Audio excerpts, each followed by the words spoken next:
Isaia toko fa 120 hovakiana ny teny amin'ny anaran'i Jesosy Tompo. Ny amin'ny loza anjoan'ny tany efitra amoron'ny ranomasina, tahaka ny firimorimon'ny tadio any Negeva no fiaviny avy any tany efitra, avy any amin'ny tany mahatahotra. Misy fahitana mampahory aseho amiko, mamitaka ny mpamitaka ary mandringana ny mpandringana. Iakaro ry Elama ô, atao fahirano ry Media ô, atsahatra ny fisentohana rehetra. Ary raha nahita izany aho dia feno fanaintainana ny andilako. Fijalijaliana no nahazo ahy, tahaka ny fijalijalian'ny vehivavy raha miteraka. Ny olanolana fatratra aho ka tsy nandre, torakovitra aho ka tsy nahita. Ny emponempona ny foko, orooro no nahazo ahy. Navadiny ho fangovitana ny hariva ny riko ho avy. Velarina ny latabatra, miambina ny mpiambina, mihinana sy misotro ny olona. Mitsangana ianareo lehibe, hosory diloilo ny ampinga. Fa izao no nolazain'ny Tompo tamiko. Mandehana, manendre mpitily, koa izay hitany no aoka holazainy.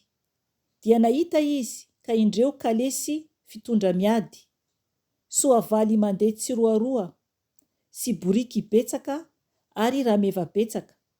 Dia niaino izy, eny, niaino tsara. Dia ny antso mafy nanao feondiona izy hoe, Tompo ô, mijanona mandrakariva eto ambonin'ny fitazanako aho amin'ny atoandro, ary mitoetra eto amin'ny fiambenako aho mandritra ny alina. Koa indro avy ny kalesy fitondra miady miaraka amin'ny olona. Soavaly mandeha tsiroaroa, ary hoy izy hoe, rava, rava i Babilôna, ary ny sary vongan'ny andriamaniny rehetra dia voatorotoro miraraka amin'ny tany. Ianareo izay voavely toy ny vary teo ampamolohako, izay efa reko tamin'Andriamanitra, tompon'izao rehetra izao, Andriamanitr'i Israely, no nambarako taminareo. Ny amin'ny loza anjoan'ny Edoma, misy miantsoantso ahy any Seira hoe, ry mpiambina ô, toy inona alina moa izao? Ry mpiambina ô, toy inona alina moa izao? Dia hoy ny mpiambina, avy ny maraina, avy koa ny alina. Raha mbola tany ho tany ianareo, dia manontania ihany.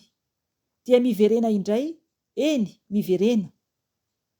Ny loza anjoan'ny Arabia, any anaty kirihitrala any. Arabia no andrianareo, ry andian'ny Dedanita. Hitondray rano ny mangetaeta, hitondray mofo mitsena ireo olona mandositra, ry mponina amin'ny tany Tema. Fa mandositra ny sabatra ireo, dia ny sabatra voatsoka sy ny tsipika voaenjana, ary ny avesatry ny ady.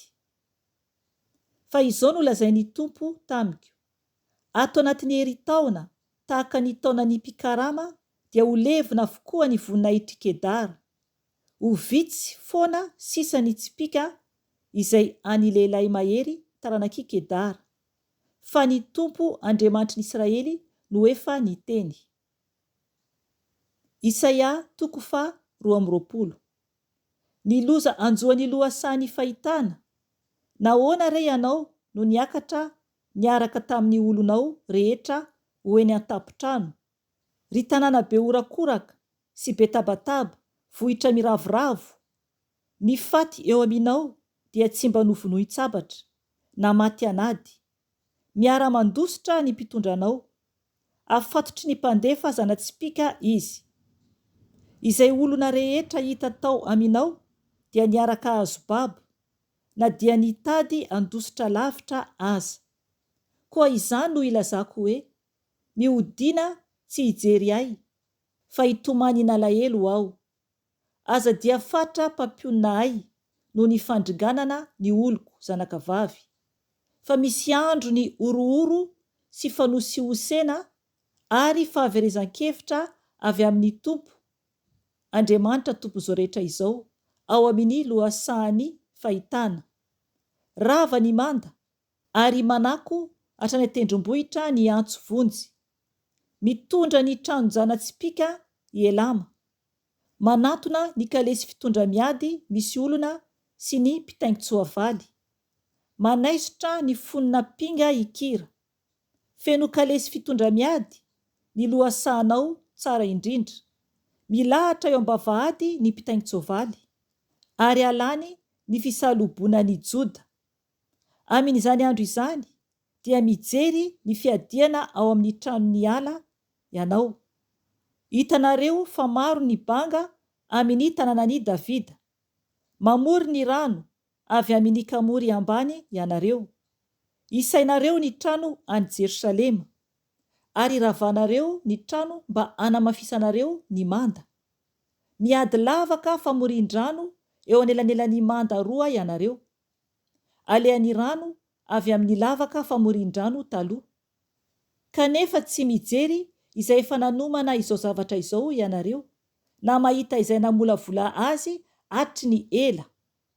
Amin'izany andro izany dia hiantso ny Tompo, Andriamanitra tompon'izao rehetra izao. Hiantso fitomaniana sy fitolokoana sy fiaratana ary fisikinana lamba fisaonana, kanjo izato afaliana sy aravoravoana. Vonoina ny omby sy ny ondry amanosy. Anina ny hena ary sotroina ny divay. Aoka isika hihinana sy hisotro, fa raha pitso dia ho faty. Dia nambarany Tompo Andriamanitra tompon'izao rehetra izao teo an-tsofiko izao. Tsy hisy fanavotana ho an'izao elokareo izao, ambara-pahafatinareo, hoy ny Tompo Andriamanitra tompon'izao rehetra izao. Izao no lazain'ny Tompo Andriamanitra tompon'izao rehetra izao. Andeha makao amin'io mpiandraikitra raha io dia hisebina lehibeny ao andapa ka lazao hoe: inona no ataonao aty? Ary iza no avanao ety? No manao fasana ety ianao? Mandavaka ny fasanao eny ankavoana ianao, sy manamboatra fonenana ho anao ety amin'ny aram-bato? Indro ny Tompo hanimpianao lavitra. Eny, ho giaziny mafy ianao, dia akodiany toy ny kodiarana ho any amin'ny tany malalaka. Any no hafaty anao ary ho any koa ireo kalesy fitondranao miady feno voninahitra. Ilay enatry ny fianakaviany tomponao. Horohaiko hiala amin'ny toeranao ianao. Ahongako hiala amin'ny raharahanao ianao. Amin'izany andro izany dia antsoiko kosa i Eliakima mpanompoko zanak'i Hilkia. Ampanaoviko azy ny akanjonao, sady hosikinako amin'ny fehikibonao izy, ka atolotro ho eo an-tanany ny fahefanao. Dia ho tonga rainy ponina eto Jerosalema sy ny taranak'i Joda izy. Apetrako eo antsorony ny fanalahidin'ny tranon'i Davida, dia amoha izy ka tsy hisy andrindrina, ary andrindrina izy ka tsy hisy avoa. Atsatoko toy ny fanantonan-javatra eo amin'ny toerana mafy izy, ka ho seza amboninahitra ho an'ny fianakavian-drainy. Ahantona eo aminy ny voninahitry ny fianakavian-drainy rehetra, dia ny sampany sy ny ratsany rehetra, ny fanaka madinika rehetra, hatramin'ny lovia ka hatramin'ny siny samihafa rehetra. Amin'izany andro izany, hoy Andriamanitra tompon'izao rehetra izao, dia esorina ilay fanantonan-javatra voatsatoka teo amin'ny toerana mafy. Eny, ho kapaina izany ka hianjera, dia ho simba ny entana izay niantona teo aminy, fa ny Tompo no niteny. Amen.